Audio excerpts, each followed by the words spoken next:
Hello student, this is Mehnaz Khan. Student, I welcome you in second part of tense. Previous part में हमने कुछ tenses clear किए थे. Tense बहुत ज़्यादा इम्पोर्टेंट होते हैं स्टूडेंट्स. अगर टेंस पर हमारी कमांड है then when we will be capable to express our views. Tense के ऊपर हमारा सारा राइटिंग स्किल, हमारा लिटरेचर सब कुछ बेस करता है, तभी हम अच्छे से एक्सप्रेस कर पाते हैं. तो उसके प्रीवियस पार्ट में हमने कुछ टेंसेस क्लियर किए थे. Now we will start our second part. Student second previous part में हमने पढ़ा था कि टेंस के 3 डिवीज़न किए जाते हैं: present, past, future. And every tense is having 4 part. Present, अगर प्रेजेंट है तो उसमें इंडेफिनिट टेंस भी आएगा, कॉन्टिन्यूस भी, परफेक्ट कॉन्टिन्यूस. पास्ट है तो पास्ट में इंडेफिनिट भी आएगा, कॉन्टिन्यूस भी आएगा, परफेक्ट भी आएगा, परफेक्ट कॉन्टिन्यूस भी आएगा. फ्यूचर है तो फ्यूचर में इंडेफिनिट टेंस भी आएगा, कॉन्टिन्यूस भी, परफेक्ट भी और परफेक्ट कॉन्टिन्यूस भी. और हमने इसके प्रीवियस पार्ट में present indefinite tense, past indefinite tense, future indefinite tense को क्लियर किया था. Present continuous, past continuous, future continuous को क्लियर किया था. हमने पास्ट परफेक्ट को क्लियर किया था और फ्यूचर परफेक्ट को किया था. Let us start. Student, last हम फ्यूचर परफेक्ट टेंस पढ़ रहे थे जिसमें हमने 3 एग्जाम्पल्स क्लियर किए थे. अफर्मेटिव के लिए I will have played football, कि मैं फुटबॉल खेल चुका हूँगा. नेगेटिव के लिए I will not have played football. And interrogative के लिए विल स्टार्टिंग में लगाते हैं, will I have played football. तो बेसिक इसमें रूल निकल कर आता है कि परफेक्ट टेंस में वर्ब थर्ड फॉर्म यूज़ की जाती है, चाहे वो प्रेजेंट परफेक्ट हो, पास्ट परफेक्ट हो या फ्यूचर परफेक्ट हो. और हम हैज़, हैव, हैड अगर कहीं यूज़ कर रहे हैं तो वो परफेक्ट टेंस होता है और उसमें थर्ड फॉर्म आती है. तो सभी में आपने देखा हो कि हैव यूज़ हुआ है. तो इस तरह से हमारा परफेक्ट कंप्लीट हो चुका था. पर present perfect, past perfect, future perfect. Perfect में हमने अभी क्या पढ़ा था कि अगर हमारा प्रेजेंट परफेक्ट होता है तो हम हैज़ यूज़ करते हैं, हैज़ हैव यूज़ करते हैं. और अगर हमारा पास्ट होता है तो हम हैड यूज़ करते हैं. और अगर फ्यूचर होता है तो उसमें विल शैल लगा देते हैं हैव से पहले.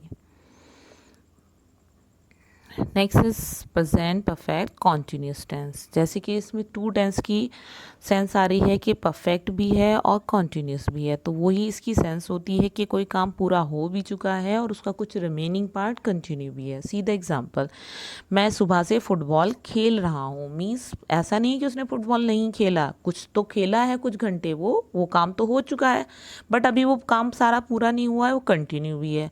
मीन्स चुका भी है और कंटिन्यू भी चल रहा है. तो ये सेंटेंस हुआ आपका प्रेजेंट परफेक्ट कॉन्टिन्यूस टेंस में.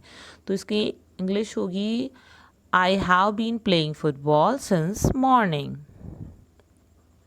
तो इसमें मेन चीज़ क्या होती है कि इसमें टाइम दिया जाता है और सिंस और फोर का यूज़ किया जाता है. सिंस कहाँ यूज़ किया जाता है? जो फिक्स टाइम होता है, जो डेट्स होती हैं उनके लिए सिंस यूज़ किया जाता है. और जो टाइम फिक्स नहीं होता, अगर मैं कहूँ मैं 2 मंथ से काम कर रहा हूँ तो आपके मंथ कब से स्टार्ट हुआ, कौन सी डेट से स्टार्ट हुआ, नहीं पता है. अगर मैं ये कहूँ कि मैं 2 आवर्स से कर रही हूँ तो 2 आवर्स से क्या, 2 आवर्स 2 घंटे कब से शुरू किया, 1 o'clock से स्टार्ट किया, 12 o'clock से स्टार्ट किया. तो कुछ नहीं फिक्स होता है.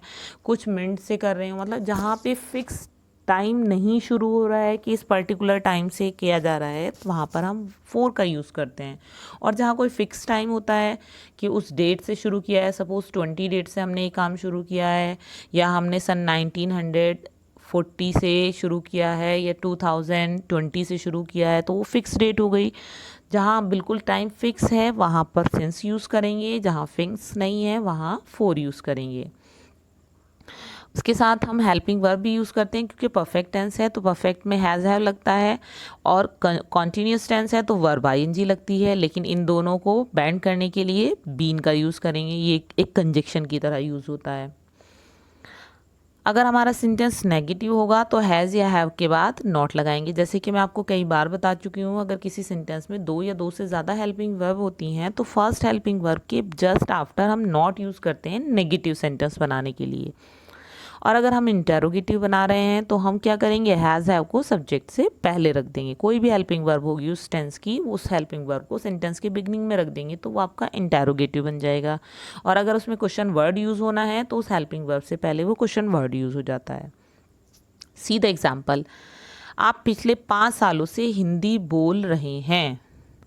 तो यहाँ क्या कहा जा रहा है, टाइम भी दी जा रहा है, 5 सालों से बोल रहे हैं और 5 साल तो हो गए बोलते हुए और बोल रहे भी हैं, अभी स्टॉप नहीं किया है, कंटिन्यू है प्रोसेस। तो सेंटेंस की इंग्लिश क्या होगी, I have been speaking you have been speaking Hindi for last 5 years. पिछले 5 सालों से आप हिंदी बोल रहे हैं। यहाँ पर हैव यूज़ हो रहा है क्योंकि परफेक्ट भी है, आईएनजी वर्ब लग रही है, कॉन्टिन्यूस टेंस है। इन दोनों को कंबाइन करने के लिए कंजक्शन बीन लग रही है। टाइम दिया जा रहा है 5 ईयर दिया जा रहा है, तो ये 5 ईयर फिक्स नहीं है कब से स्टार्ट हुआ है, तो यहाँ पर फॉर आपका टाइम के लिए प्रेपोजिशन यूज़ की गई है। अगर ये कहा जाए कि आप पिछले 5 सालों से हिंदी नहीं बोल रहे हैं तो ये नेगेटिव हो गया। सिर्फ इसमें क्या चेंज करना है, वही फर्स्ट हेल्पिंग वर्ब के बाद हम नॉट लगा देंगे। तो सेंटेंस क्या बन जाएगा, you have not been speaking Hindi for last 5 years. अगर हम इसको इंटेरोगेटिव करते हैं, क्या मैं सुबह 9 बजे से गेम खेल रहा हूँ, मीन्स क्या स्टार्टिंग में आ गया तो हेल्पिंग वर्ब स्टार्टिंग में लगनी है। वो उस टेंस के ऊपर डिपेंड करता है कि उसकी हेल्पिंग वर्ब डू डज है, इज एम आर है, वॉज वर है, तो वो ही आप पहले रखेंगे। तो हमारे इस टेंस की हेल्पिंग वर्ब क्या है, हैज़ हैव है, तो हमने हैव आगे रखा, वो सब्जेक्ट से पहले आ गई। अब यहाँ पर फिक्स टाइम दिया है 9 बजे से, तो हमने यहाँ पर प्रेपोजिशन यूज़ की है सिंस 9 AM। तो क्वेश्चन का आंसर क्या होगा, have I been playing game since 9 AM। क्या मैं सुबह 9 बजे से गेम खेल रहा हूँ। तो आप इसका स्ट्रक्चर समझ चुके होंगे कि इसमें सेंस ऑफ फोर लगना है। पास्ट में अगर हम बात करें तो उसमें भी सेंस फोर लगना है। और पास्ट में क्या चेंज होगा, उसमें हैड लगेगा। प्रेजेंट में हमने हैव यूज़ किया है। वर्ब आईएनजी सभी परफेक्ट कॉन्टिन्यूस में लगनी है, चाहे वो प्रेजेंट में हो या पास्ट में हो या फ्यूचर में हो। पास्ट में अगर है तो हैड के बाद नॉट लग जाएगा, हैड और बीन के बीच में। और अगर इंट्रोगेटिव सेंटेंस है तो हैड सब्जेक्ट से पहले आ जाएगा। Let us see the example, वो 8 बजे से किताबें पढ़ रहा था। 8 बजे से स्टार्ट भी किया था, लेकिन उसके बाद तक वो काम चलता रहा। मतलब पास्ट में वो काम, प्रीवियस पार्ट में तो कुछ काम हो चुका था लेकिन लेटर में वो कंटिन्यू था। तो आपकी इंग्लिश क्या होगी सेंटेंस की, he had been reading books since 8 o'clock। अब हमने यहाँ पर सिंस क्यों यूज़ किया है, फॉर यूज़ क्यों नहीं किया, क्योंकि टाइम फिक्स है। हमें बता दिया गया है कि 8 o'clock से कर रहा था, ये नहीं कहा जा रहा है 8 hours से कर रहा था, 8 घंटे से कर रहा था। 8 o'clock फिक्स टाइम दिया गया है, तो हमने सिंस यूज़ किया है। अगर इस सेंटेंस को नेगेटिव बनाएं, वो 8 बजे से किताबें नहीं पढ़ रहा है, तो सिंपली हैड जो हेल्पिंग वर्ब है उसके बाद हमें नॉट ऐड कर देना है। अगर इंटेरोगेटिव बनाते हैं, क्या वो 8 बजे से किताबें पढ़ रहा था, तो सिंपली हम क्या करना है, हेल्पिंग वर्ब को उठाकर सेंटेंस से आगे स्टार्टिंग में लगा देना है, सब्जेक्ट से पहले, और क्वेश्चन मार्क लगा देना है। अब अगर हम बात करें फ्यूचर परफेक्ट कॉन्टिन्यूस टेंस की, फ्यूचर परफेक्ट कॉन्टिन्यूस टेंस में क्या होता है, फ्यूचर की बात हो रही है तो फ्यूचर में क्या करते हैं, हम विल शैल का यूज़ करते हैं। शैल SHAL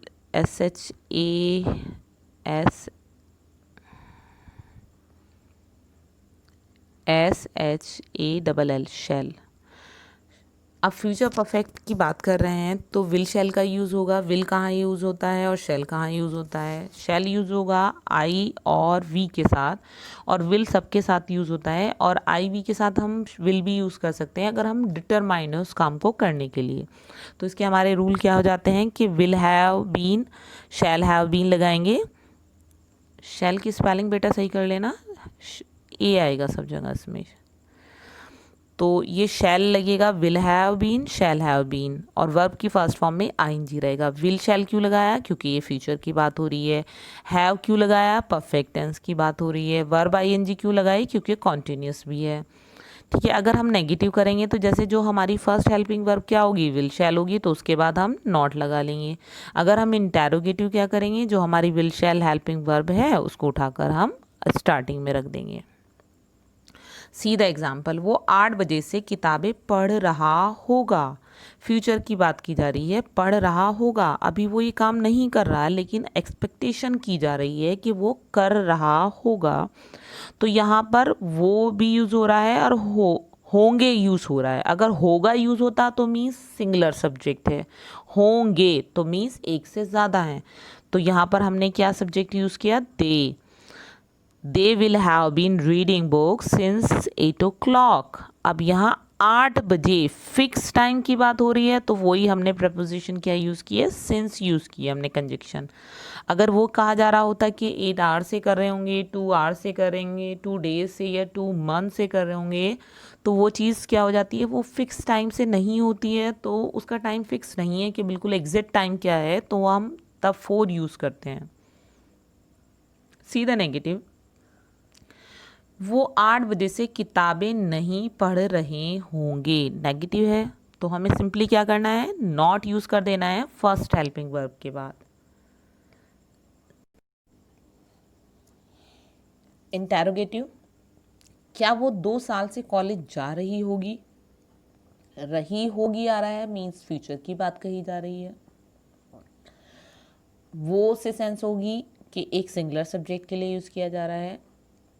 2 साल हमारे फिक्स नहीं है, 2 साल कब से स्टार्ट हुए हैं, जनवरी से स्टार्ट हुआ है, मार्च से स्टार्ट हुआ है, ईयर कब से स्टार्ट किया है उसने कॉलेज जाना, ये फिक्स नहीं है। तो हम क्या लिख बनाएंगे सेंटेंस, हेल्पिंग वर्ब, क्योंकि क्या स्टार्टिंग में आ रहा है तो हेल्पिंग वर्ब हम यहाँ रखेंगे। सपोज ये क्या बीच में आता तो हम क्या करते, क्वेश्चन वर्ड व्हाट यूज़ करते। तो हमारा सेंटेंस क्या बनेगा, will she have been going to college for 2 years with question mark, क्या वो 2 साल से स्कूल कॉलेज जा रही होगी। अब आप ये सोच रहे होंगे कि मैम ने परफेक्ट टेंस में बताया था कि सिंगुलर सब्जेक्ट के साथ हैव नहीं यूज़ करते, हैज़ यूज़ करते हैं, प्लूरल सब्जेक्ट के साथ हैव यूज़ करते हैं, बट यहाँ पर हैव यूज़ हो रहा है सिंगुलर सब्जेक्ट के साथ। सिंगुलर सब्जेक्ट यहाँ पर हैव जो होता है बेटा मेन वर्ब होती है। अगर आप वर्ब भी देखेंगे, डिक्शनरी में भी देखें या अपनी बुक्स में देखें, तो वर्ब क्या होगी, फर्स्ट फॉर्म हैव होती है, सेकेंड हैड होती है और थर्ड भी हैड होती है। यहाँ पर एज ए बेसिक वर्ब के रूप में इसको यूज़ किया जा रहा है, और चाहे वो सिंगुलर सब्जेक्ट हो चाहे वो प्लूरल सब्जेक्ट हो, सभी के साथ हैव लगेगा, क्योंकि फर्स्ट हेल्पिंग वर्ब हमारी विल शैल डिफाइन कर रही है हमारे सब्जेक्ट को। अगर ये has have first helping verb के रूप में यूज़ नहीं हो रहा है, सेकेंड के यूज में यूज़ हो रहा है, तो यहाँ पर हैव लगेगा, हैज़ नहीं लगेगा। I hope that you have understood all 12 tenses. कुछ मेन पॉइंट्स और बता देते हैं आपको। जैसे हमने पहले आपको बताया था कि प्रेजेंट इंडेफिनिट टेंस में वर्ब में एस या ई एस लगता है, लेकिन कुछ वर्ब ऐसी होती हैं कि हम उसको डिफाइन नहीं कर पाते। अगर हम देखें, जैसे गो मेन वर्ब है तो गो में हम ई एस लगाते हैं, डू मेन वर्ब है तो उसमें हम ई एस लगाते हैं। अगर हम बॉक्स में एस लगाने चाह रहे हैं तो हम यहाँ पर ई एस लगाएंगे। अगर एक्स आ रहा है तो ई एस लगाएंगे उसके बाद। अगर गो सपोज ओ लास्ट में आ रहा है तो उसमें भी ई एस लगेगा। और जैसे फैक्स है, फैक्सिस हो जाएगा वो। अगर सी एच लास्ट में आ रहा है, जैसे टीच है तो टीच में ई एस लगेगा। फैच है, फैच में भी ई एस लगेगा जिसमें सी एच आ रहा है। और जिसमें डबल एस आ रहा है, जैसे मिस है तो उसमें भी ई एस लगेगा, मिसेस। किस, किसेस।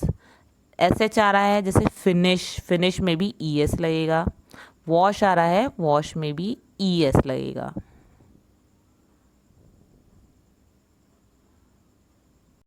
एक चार्ट देख लेते हैं स्टूडेंट्स। जैसे कि हमने 3 डिवीज़न किए थे पहले, प्रेजेंट, पास्ट, फ्यूचर, और every tense is having 4 part, indefinite tense, continuous, perfect, perfect continuous. अगर हम उसे हिंदी के अकॉर्डिंग लेकर चलें तो हम उन सेंटेंस को कैसे रिकग्नाइज करेंगे कि हमें कौन से टेंस में बनाना है। सिंपली अगर किसी टेंस के लास्ट में ता है, ती आ रहा है, तो वो हमारा प्रेजेंट इंडेफिनिट टेंस में आएगा, उसमें डू डज और वर्ब की फर्स्ट फॉर्म यूज़ होगी। अगर वो ता थी के रूप में आ रहा है तो उसमें वर्ब की सेकेंड फॉर्म यूज़ होगी, और अगर उसको हमें हेल्पिंग वर्ब यूज़ करनी है, डिड और वर्ब की फर्स्ट फॉर्म यूज़ होगी। अगर वो फ्यूचर में आ रहा है तो उसमें गा की सेंस आएगी, जाएगा, खाएगा, खेलेगा, तो उसमें विल शैल लगाएंगे और वर्ब की फर्स्ट फॉर्म यूज़ होगी। अगर हम कॉन्टिन्यूस की बात करें, अगर प्रेजेंट कॉन्टिन्यूस की बात करें तो रहा है की सेंस आएगी, रहा है, रहे हैं तो इज एम आर लगेगा और वर्ब में आई एन जी लगेगी। और अगर पास कॉन्टिन्यूस टेंस की बात करें तो रहा था आएगा और वॉज वर्ब लगेगा और इन सब में वर्ब में आई एन जी लगेगा। रहा होगी की बात होगी तो विल बी शैल बी लगेगा और वर्ब में आई एन जी लगेगा। इसमें यहाँ पर verb I N G condition use होनी है सब में कॉन्टिन्यूस टेंस में। अगर परफेक्ट टेंस की बात करें तो उसमें प्रेजेंट परफेक्ट की बात करें हैज़ हैव लगेगा और वर्ब थर्ड फॉर्म यूज़ होगी। अगर पास्ट की बात करें चुका था की सेंस आएगी तो हैड लगेगा और वर्ब थर्ड यूज़ होगी। चुका होगा विल हैव शैल हैव लगेगा और इसमें भी वर्ब थर्ड लगेगी। अगर हम परफेक्ट कॉन्टिन्यूस की बात करें तो उसमें टाइम दिया होगा जो सिंस और फोर से जुड़ेगा। सिंस कब लगेगा? जब फिक्स टाइम होगा, और जब कोई टाइम फिक्स नहीं होगा तो हम फोर का यूज़ करेंगे। और उसमें हेल्पिंग वर्ब क्या होगी? हैव बीन और हैज़ बीन प्रेजेंट टेंस में। अगर पास्ट टेंस होगा तो हैड बीन लगेगा और अगर फ्यूचर टेंस होगा तो विल हैव और शैल हैव का यूज़ किया जाएगा। Will have been, shall have been लगेगा और इन सब में वर्ब आईएनजी की कंडीशन यूज़ होगी क्योंकि ये कॉन्टिन्यूस टेंस की सेंस में आ रहा है। Hope student that you have understood. Thank you student, have a good day, bye bye.